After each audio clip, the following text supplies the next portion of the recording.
नमस्कार बंधू भगिनींनो, सनातन सत्य यूट्यूब चॅनलमध्ये आपणा सर्वांचे मनपूर्वक स्वागत. बंधू भगिनींनो, काही दिवसापूर्वी माझ्या समोर असा एक प्रश्न आला होता की काळूबाईची जी गेनमाळ होते, या गेनमाळीमध्ये तुम्ही इंगळाचं नाणं का घेत नाही. या संदर्भात मी पूर्वी पण व्हिडिओ बनवलेले आहेत, पुन्हाही आता व्हिडिओ बनवतोय. प्रश्न असा आहे की गेनमाळ ही जी पद्धत आहे, हे जे विधी आहेत, हे आपले ग्रामीण पारंपरिक विधी आहेत आपले हिंदू धर्मातले. आणि ती गेनमाळ करण्याच्या वेगवेगळ्या भागामध्ये वेगवेगळ्या पद्धती असतात. प्रत्येक जण आपापल्या पद्धतीने करू शकतो किंवा त्या गुरुला त्याच्या पद्धतीनं ती गेनमाळ करण्याचा अधिकार आहे. माझं हे व्हिडिओ काढण्याच्या पाठीमागचा उद्देश असा नाही की मी जे करतोय ते योग्य करतोय आणि इतर गुरुवरे करतायत ते अयोग्य करतायत, हे दाखवणं माझा अजिबात उद्देश नाही आहे. कोणी इंगळाचं नाणं घेत असेल, होमावरून चालणं घेत असेल, याच्याविषयी माझं काही ऑब्जेक्शन नाही किंवा याच्याशी माझं काही घेणं देणं देखील नाही आहे. केवळ माझी ही पद्धत अशी का, याचं उत्तर मी देतोय आणि तो अधिकार मला आहे. अनेक वेळा असं म्हटलं जातं की गेनमाळीमध्ये काळूबाईची विशेष करून गेनमाळ असते त्यावेळेला इंगळाचं नाणं घ्यायचं असतात. इंगळाचं नाणं म्हणजे काय? रखरखता विस्तू तयार केला जातो आणि ज्या व्यक्तीच्या अंगामध्ये संचार आहे त्याच्या तो अंगावर तो विस्तव टाकला जातो. आणि होमातून खेळणं चालणं म्हणजे पुढं प्रचंड विस्तव केला जातो आणि ज्या व्यक्तीच्या अंगामध्ये संचार आहे त्या व्यक्तीनं त्या विस्तवावरनं चालत जायचं. अशा या प्रथा ज्या आहेत हे आपल्या भारताच्या अनेक भागामध्ये आहेत आणि त्या चांगल्या किंवा वाईट हे मला सांगायचंच नाही. मी पहिलेच बोललोय, प्रत्येक गुरु आपापल्या पद्धतीनं ते करत असतो. परंतु मला हा वारंवार प्रश्न विचारला जातो की तुम्ही असं का करत नाही, मग तुम्ही हे चुकीचं करताय. तर मी चूक किंवा बरोबर हे सांगण्यापेक्षा मी हे असं का करतो याच्या पाठीमागचे काही धार्मिक कारण मी तुम्हाला सांगणार आहे. काळूबाई अर्थात काळूबाई ही कालीचा अवतार आहे, महाकालीचा अवतार आहे. आणि आपणा सर्वांना हे माहीतच असेल की दुर्गेच्या क्रोधामधून कालीची उत्पत्ती झालेली आहे. आणि ती काली ज्या वेळेला रक्तबीज दैत्याबरोबर युद्ध करत असते त्यावेळेला त्या दैत्यावरती तिनं वार केला की त्याच्या जखमेतून रक्त यायचं, ते जमिनीवरती पडायचं आणि त्यातून हजारो लाखो रक्तबीज राक्षस पुन्हा तयार व्हायचे. तो मायावी रूप घ्यायचा. असं करत करत करत कालीचा क्रोध वाढत गेला, प्रचंड वाढत गेला. मग त्या कालीने एक युक्ती केली की त्याचं सर्व रक्त प्राशन केलं, जमिनीवरती पडूच दिलं नाही आणि त्याचा वध केला. परंतु हे सर्व करत असताना कालीच्या क्रोधामधून अग्नी प्रकट झाला होता. ती जिथं जिथं पाय ठेवेल तिथं तिथं पृथ्वी जळत होती, सर्वत्र अग्नितांडव होता. त्यामध्ये काली त्या अग्नीमध्ये नाचत होती. आणि तुम्हाला पुढे माहीतच आहे की आता संपूर्ण पृथ्वी जळणार, संपणार पृथ्वीचं अस्तित्व, अशी अवस्था झाली. त्यावेळेला भगवान शिवानी स्वतः जमिनीवरती झोपले आणि कालीचा त्यांना पाय लागल्यानंतर काली शांत झाली. आता हा जो विषय आहे की काली मातेनं अग्नीमध्ये तांडव केलं होतं. आणि मग काळूबाई कोण आहे? कालीच, महाकालीच. मग आता तिचा संचार यायला लागल्यानंतर मग काय करायचं? मग अनेक वेळेला ते त्या पद्धतीनं इंगळाचं नाणं घेतलं जातं. परंतु माझ्या इथं मी ज्यावेळेला हे पारंपरिक धार्मिक विधी करतो त्यावेळेला इंगळाचं नाणं घेत नाही, आणि होमामधून चालणं देखील घेत नाही. याची माझी अशी काही कारणं आहेत की त्याचं पहिलं कारण असं आहे की काली अग्नीमध्ये चालली म्हणून आपण चालू शकत नाहीये. आपण मनुष्य आहोत.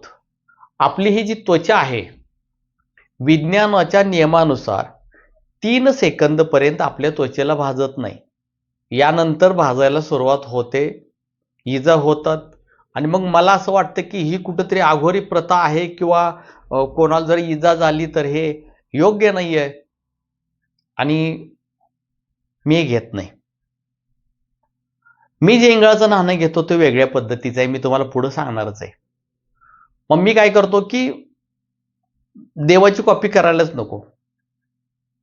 मला असं वाटतं कदाचित माझ्या बुद्धीनुसार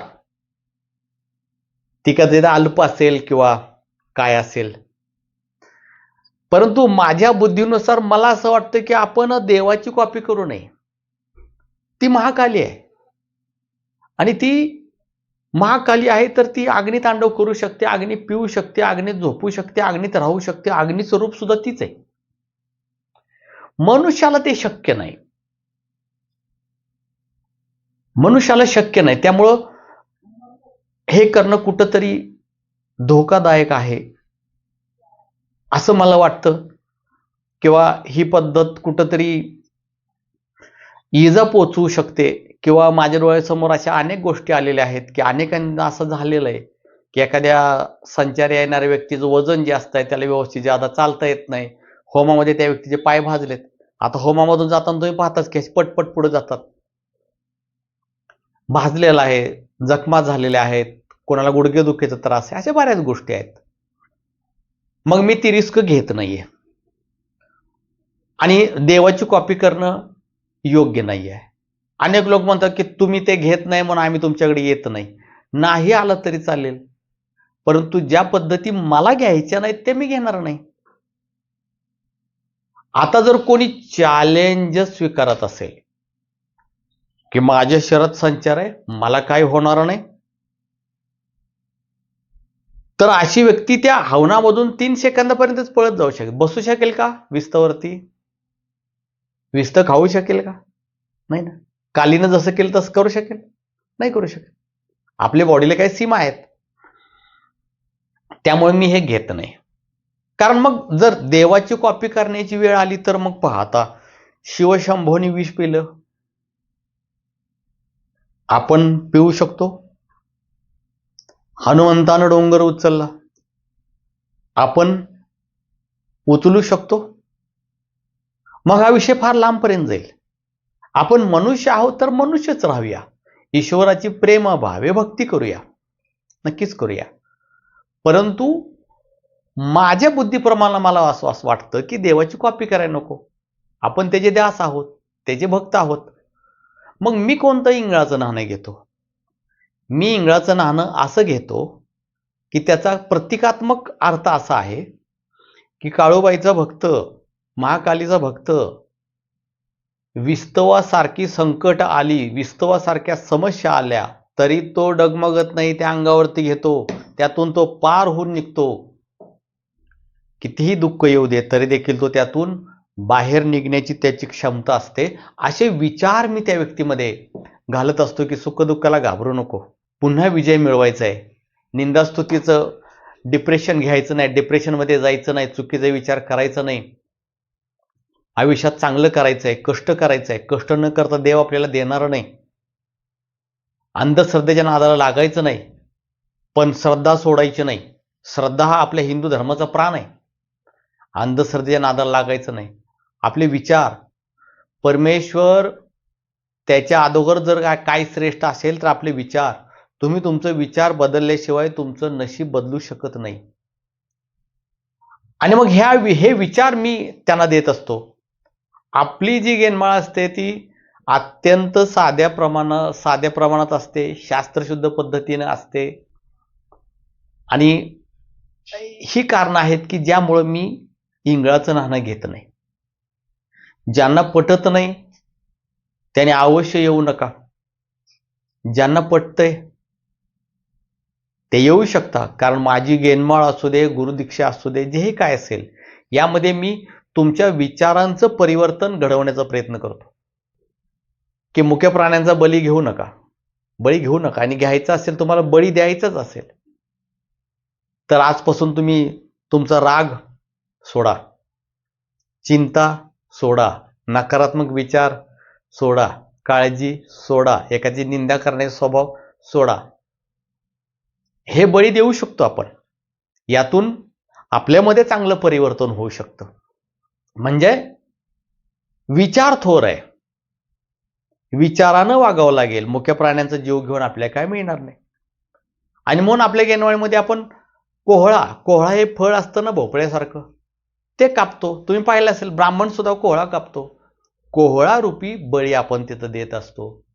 मी पुन्हा एकदा सांगतोय, कोणी बळी देत असेल, इंगळाचं नाणं घेत असेल, होमातून चालत असेल, तर हा तुमचा प्रश्न आहे. ते तुम्ही करा, करू नका, याला मी नावही ठेवणार नाही किंवा याच्यावरती माझं ऑब्जेक्शन पण नाहीये. मी पुन्हा सांगतोय, मी जे करतोय त्याचं स्पष्टीकरण मी तुम्हाला देतोय. मला इतरांशी काही घेणं देणं नाही, किंवा तुम्ही चूक आहे, मी बरोबर आहे हे सांगणंही माझं या पाठीमागचं उद्दिष्ट नाही. मी जे करतोय हेच सांगणं माझं कर्तव्य आहे. सर्वांना जय आदिशक्ती.